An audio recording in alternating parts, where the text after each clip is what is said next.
What's up, everybody? It's me, Shore from the Moron Gamers, and welcome to Day of the Tentacle.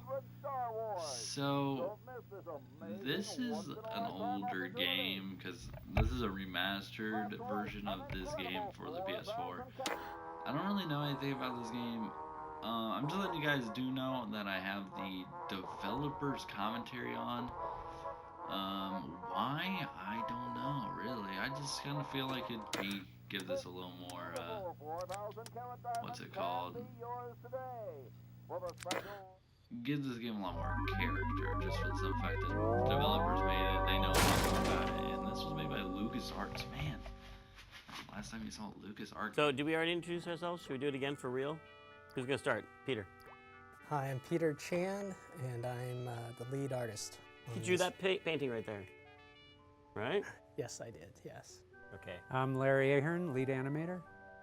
You killed that bird. I think that was a Leela scene. Oh, okay. She's the animal killer. I like the mustache tree, isn't that loud shot, Peter? I'm Tim Schaefer, co-project leader of this lovely game. And I am Dave Grossman, other project leader and designer and writer along with Tim of this lovely game. That should have been our titles, co and other. Co and other, yeah. Clint Bajakian, one of the composers. Peter McConnell, one of the composers. Nice. The game has begun, you guys. Okay, so we saw the lovely, what was the name of that classical music that plays during the opening voice? Rossini, William Tell Overture. It's the quiet part of the William Tell Overture. There's two classical pieces that mean morning in cartoons. Yes, there's that one, and then there's, and the other one is that's from Kid. Where is that from? I don't remember.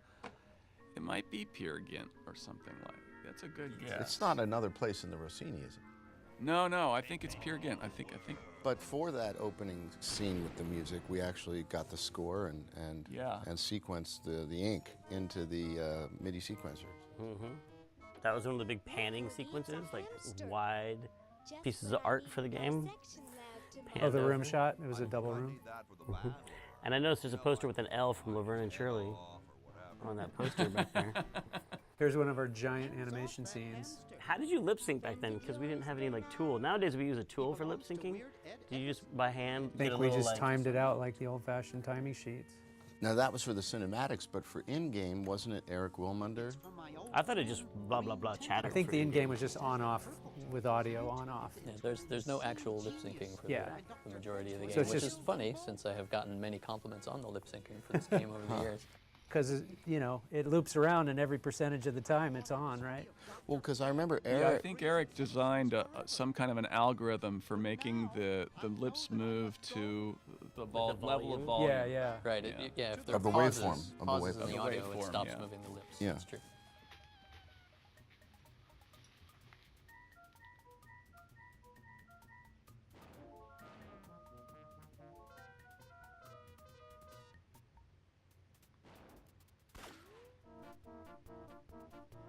Now these credits were done by Kyle Balda. That's You're right. saying entirely on his internship? Yep. So wait, did we not pay for these credits? Or did we pay for them? You got paid, right? I think so, yeah. He took time. This is Peter, the other Peter. We took time out of CalArts. He came and spent some time with us, and we gave him this intro as an internship, and he did a fabulous job. Seems like a funny thing to do, like, hey, you're an intern, you've never done this before. Do you want to do the entire animated intro, the most... But I remember when he did, you know, when he finished something, he shared it with us. We were all blown away by it. Yeah, it was awesome. The most iconic signature piece. Can you hurry and finish that before you go back to school? Set the entire That's right. tone for the look of our game, and It was excellent. I would later learn that this was the perfect piece to have Kyle work on because he was colorblind, as it turns out. I didn't know that. I saw him I working on didn't something even else know and he that. had other people picking his colors for him. Oh, interesting. There was another 3D artist we had there in B building that was colorblind too, and it was one of those things where people were just kind of, have you noticed everything he does? The reds don't make sense or whatever. I couldn't remember what it was. Oh, the cow. I always get really happy watching these credits. I like the stretchy cow neck. That cow should have showed up again later somewhere. Yeah. Missed opportunities. What if the cow had come on their journey with them? Everything would have been so different. Well, here's you the know? story explanation right now for why the cow doesn't come. Because he's just tired. Doesn't want to make Like the walk I've been up to the hill. mansion before.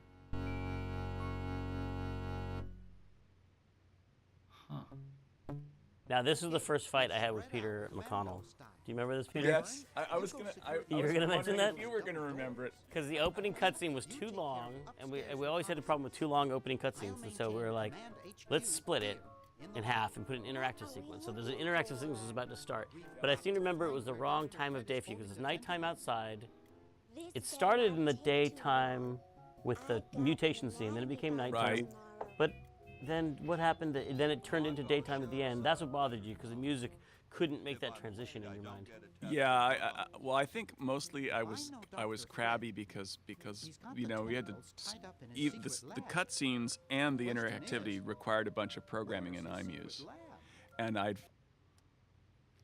finished it one way, and then you changed it to another, and so I think I came up with some sort of artistic argument that had to do with daylight like that, but that's an important thing to learn running a project, to not change things after someone spent hours and hours making something. well, it was also an important thing to learn not to step way out of your bailiwick and tell the guy who's writing the scene how to write the scene.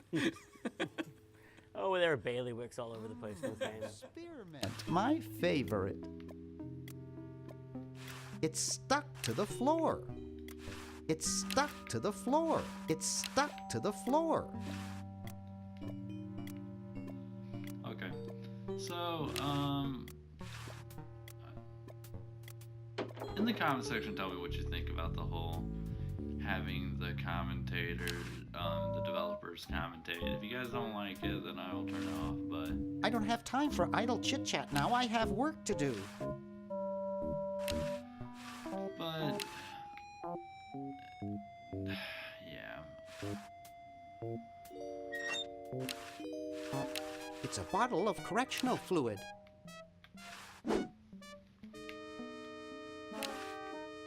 Wow, it's from my favorite movie. I have 3 just like it at home.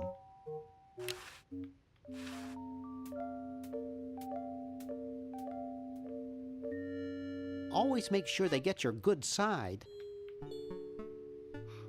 But no, yeah, tell me what you guys think. Looks like Dr. Fred wearing a powdered wig. Handsome in a way, but I'm glad he eventually accepted his hair loss. Yeah, if you guys don't like it, then I'll get rid of it, but... for now, I kind of enjoy it just because... I guess it's a simple sense of it makes it easier on me because I don't really have Hoagie's got that part of the house.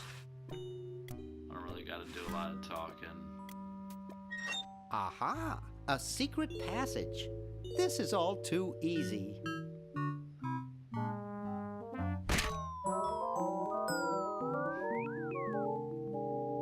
yeah. Laverne, how'd you get upstairs? Am I upstairs?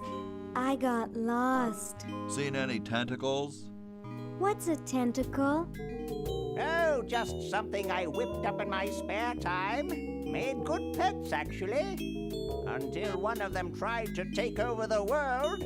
Had to tie the little buggers up in the basement. Good thing you told us that. Yeah, Bernard wanted us to set them free. Thank God you weren't that stupid. Did you say Bernard? Okay, you're free to go. Thanks, Bernard. Yes, thank you, naive human. Now I can finish taking over the world. Wait! Oh, yeah. Now I remember. He's incredibly evil, isn't he? I'll try to talk him out of it. Well, what possible harm could one insane mutant tentacle do? Leaping lab rats! Dr. Fred. What have you done this time, you meddling milk toast? Now Purple Tentacle is free to use his evil mutant powers to take over the world and enslave all humanity! Whoops. Our only hope now is to turn off my sludge-o-magic machine and prevent the toxic mutagen from entering the river. Isn't it a little late for that, Doctor? Of course, that's why I'll have to do it. Yesterday, through the time machine. This is all your fault, Bernard. Behold, children, the Chronogon. Doc, can't you just send Bernard? No, you must all go to increase the odds that one of you will make it there alive. Have any people ever been hurt in this thing? Of course not. This is the first time I've ever tried it on people.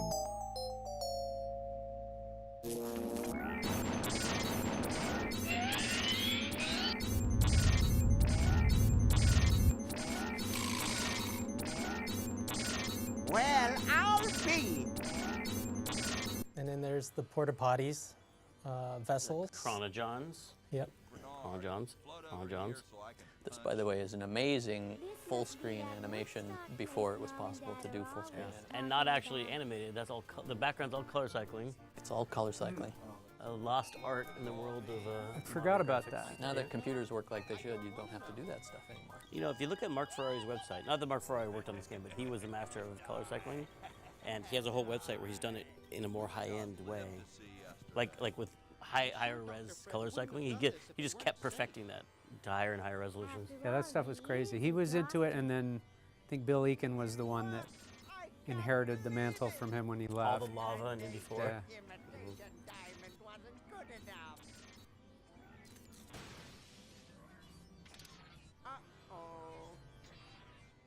See, color cycling. Wow.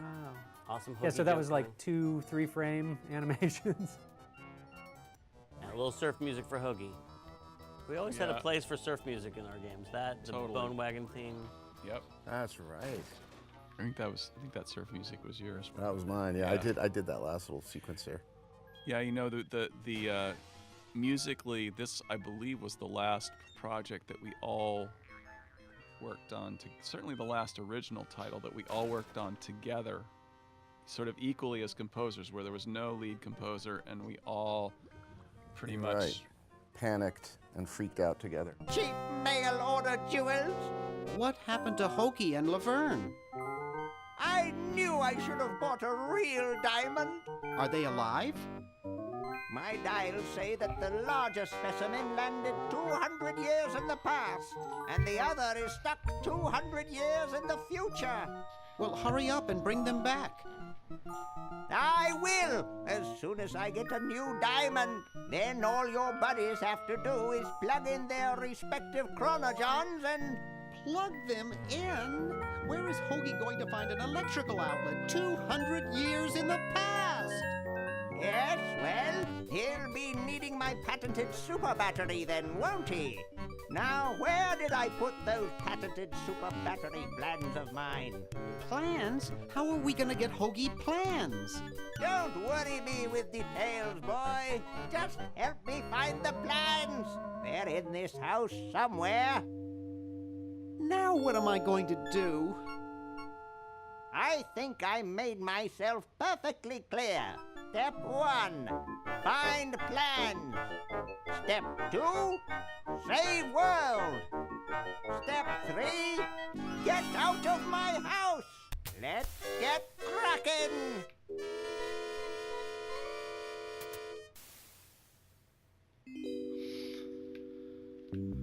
Okay, am I right, or is this is finally the game starting? Like the game, all of that was intro. Right, all that was intro. The game has now finally begun. And then as soon as you walk off screen, we freeze again for another cutscene. Ah, okay, now we're playing. So the original cutscene was like 7 minutes before we added that brief, tiny introduction to. We always were wrestling with that. I felt in adventure games, like you want to tell the story and set it up for, the intro. But then you think of another, before the intro, we should do this other little intro, and then you'd end up with all these like intros to the intros to the intros, and they get super long. I feel like that's just.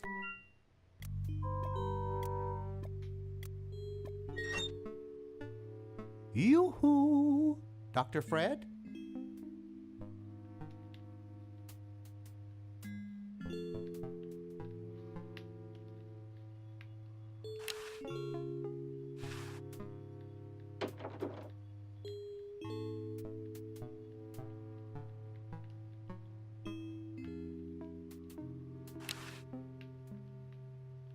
You looking at me? Are you looking at me? Then who are you looking at, huh? I asked you a question. Okay, clown, that does it.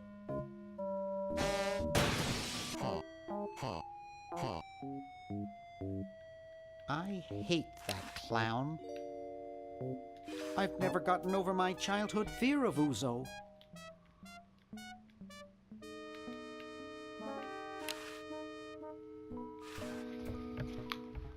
Hey, boy, you missed the party. You and the clown were having a party? No, last night. At the Novelty Goods Salesmen's Convention. I tell you, we novelty goods salesmen know how to have a good time.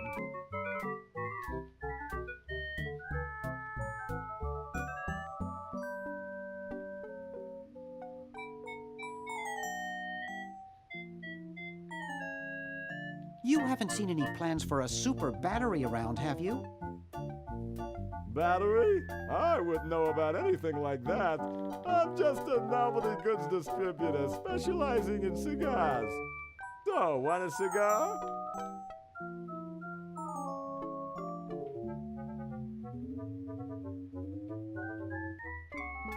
Sure, lay one of those Havanan babies on me.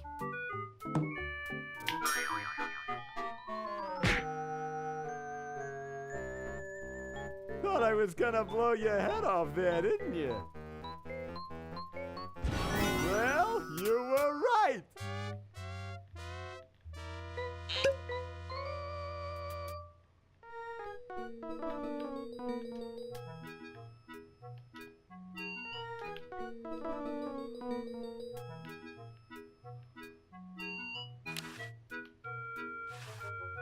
Hands off, boy! That's a precision-made novelty device.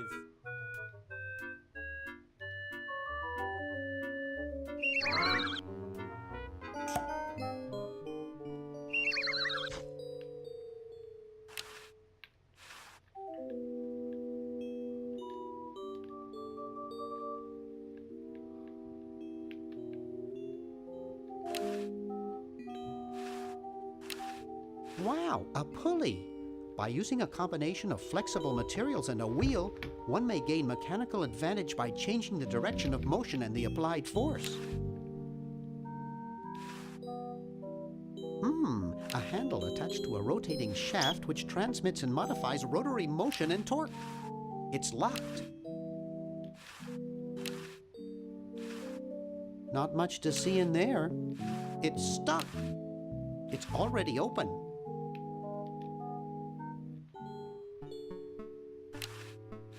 It's not exactly the Ritz.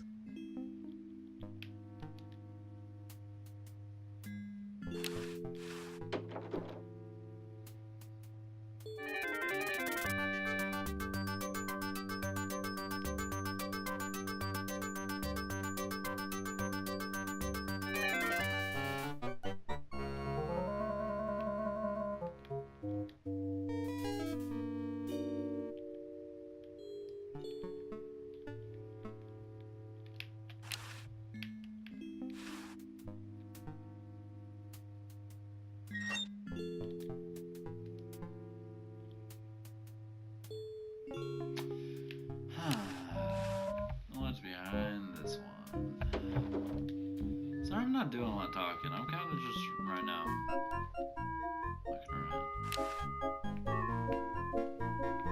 around. Boy, she looks even worse than she did 5 years ago. Excuse me. What is it? I'm rather... Say, aren't you Bernard Bernoulli? Yes, that's right. I knew it!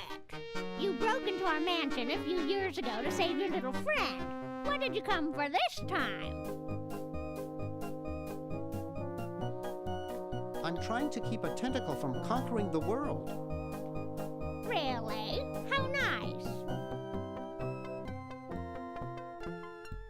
How's Dr. Fred doing? Well, he's still upset about the family financial situation, seeing that it's his fault and all. But he seems a lot better now that he stopped sleepwalking. I'll let you get back to what you were doing.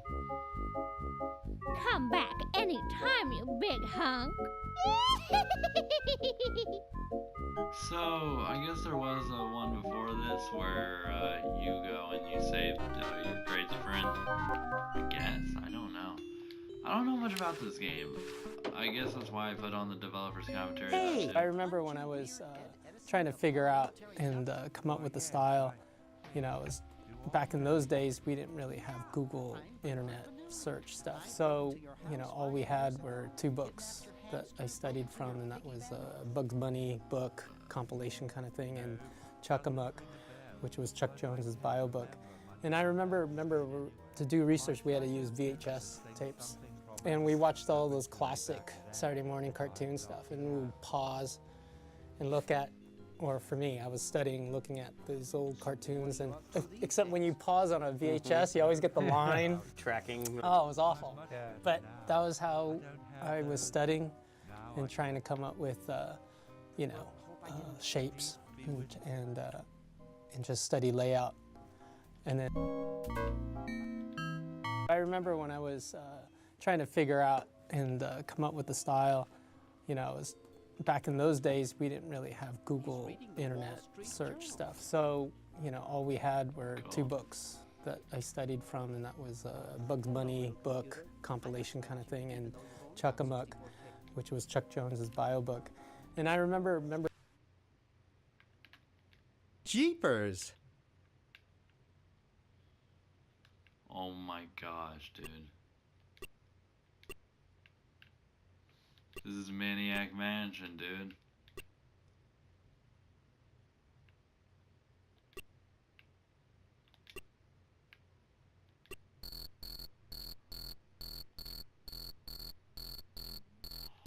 Oh my gosh, dude, are you kidding me?